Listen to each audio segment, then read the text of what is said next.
Welcome back to A Slice of News, where I cut you off a slice of news. Republicans in the Senate have signaled they have found a path to end the Homeland Security Department shutdown that is now in its fifth week, that has resulted in having to send ICE agents to various airports across this country because TSA agents are now going entirely without pay. And understandably, as a result, many are not showing up, and many have quit. If Senate Republicans think they have a way to get out of it, that should be a good thing. Finally getting this over with. But it's how they plan to do that that should have everyone very concerned.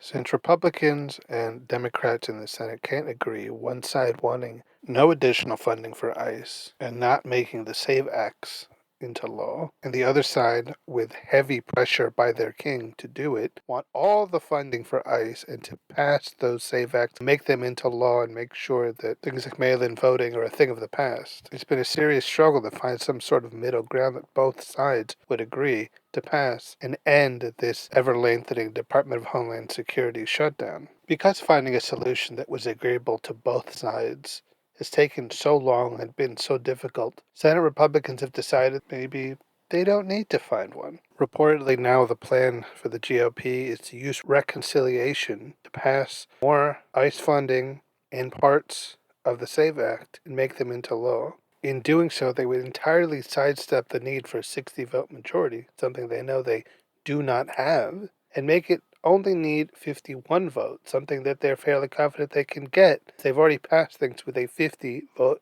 with the vice president breaking that tie, making it 51. Ordinarily, a reconciliation is used to push through spending legislation to get things like revenue or mandatory spending pushed through when it's locked up in the Senate. And while I suppose they can make an argument that funding the Department of Homeland Security is mandatory spending, using it to pass the unpopular SAVE Acts in sort of a backdoor way is pretty underhanded, but I guess that's the Republican way at this point. If it wasn't such a crooked move, you'd almost have to applaud them for it.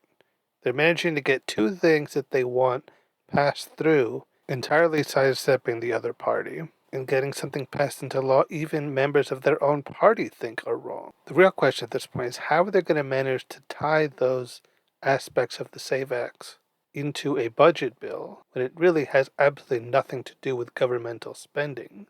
I suppose they could try something like earmarking a few $1 billion to ICE for an election integrity task force that ensures the integrity of our American elections, so they get the funding and the voter suppression they want so badly, all in one convenient budget bill. If you weren't nervous before, you definitely should be now, because it's really looking like they're going to get everything they want, and Democrats are not going to get anything. And they're managing to stall ICE funding and to keep the SAVE Act from being enacted, while a good fight will have been lost. Obviously, it's not yet a done deal, so we can't really be like, well, this is what's going to happen when this happens, when we can't be entirely positive that that's what they're going to do. But of course, this would be far from the first time they said, well, this is what we're going to do, and then they do it.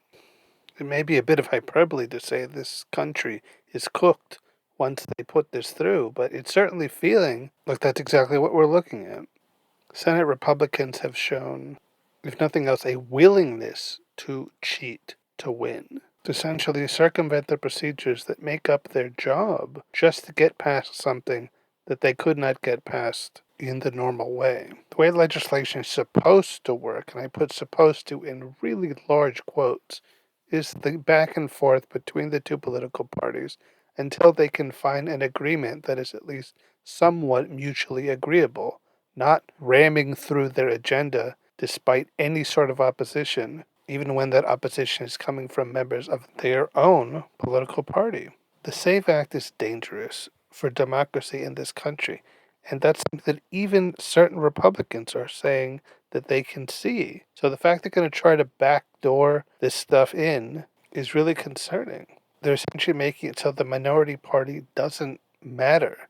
They can do whatever they want, and even if the minority party doesn't like it or doesn't want it, they are powerless to do anything about it. When I think about just how many bills Democrats watered down when they were the ones in the majority, just so Republicans would feel they could sign off on it, it almost angers me because now Republicans, when they're the ones in control, are basically saying, we don't have to do that. We'll get whatever we want regardless. We don't need Democrats to be okay with it or sign off on it.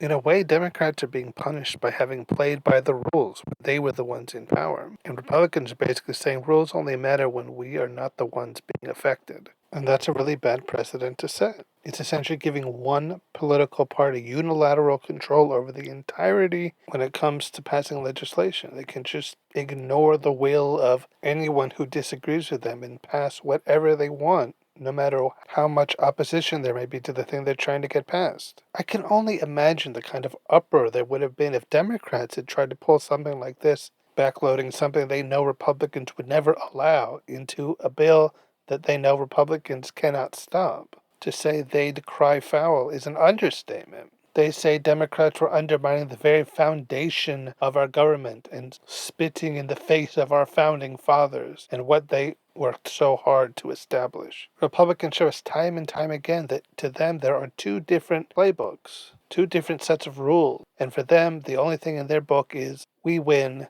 It doesn't matter at what cost. And what's worse is so many Republican voters are perfectly okay with that, something they would never accept from the other party. Republicans are the epitome of rules for thee, but not for me. You should have to follow the rules and regulations, but when it comes to me and what I want, I shouldn't have to. In fact, I won't.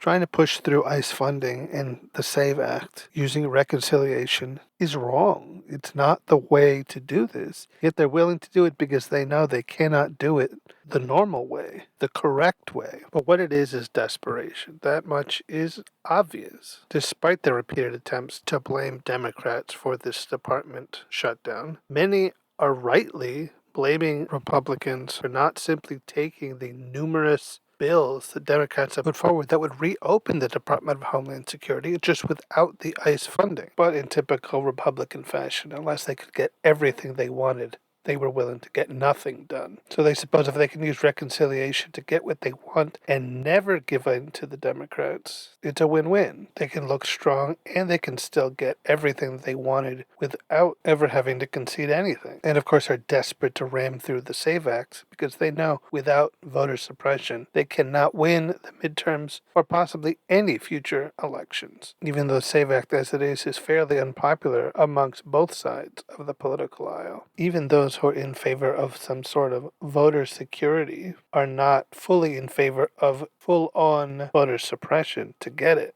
But Senate Republicans do not care if the people like it or do not want it. Their president and leader does, so they're going to put it through no matter what, even if that means ramming it through with only 51 votes, and entirely disregarding and ignoring any of the serious concerns many have if that becomes a law. I guess Senate Republicans are in there. We don't care what the people want. We only care what our boss tells us to do era. So with at least part of the SAVE Act being nearly a foregone conclusion to be made into a law by the end of this week, our only real hope is that it will in actuality backfire on Republicans and severely hamper their own voters. But that's certainly a dangerous way of thinking. It's like setting a house on fire and hoping it hurts them slightly more than it hurts me. Everyone is going to lose if the SAVE Act were to become law. Making it harder, or in some cases impossible, for certain people to exercise their constitutionally given right to vote is wrong, regardless of what party they're going to vote for when they get into the voting booth or mail in their ballot. Though I suppose if the SAVE Acts make it to law, there will be no more voting by mail. When you get down to it, voter suppression is just wrong. It's anti-democratic and it's anti-American. And if a political party feels it cannot win unless it makes it harder or impossible for people to vote against them, they deserve to lose. Depending on those underhanded tactics to win should disqualify you from even being able to hold power. As children, we're all taught that cheating is wrong, and those who cheat to win don't deserve it and aren't real winners. In sports, when athletes are found to have been using performance-enhancing drugs, they're stripped of their wins and barred from the sports. But when it comes to politics, I guess none of that matters.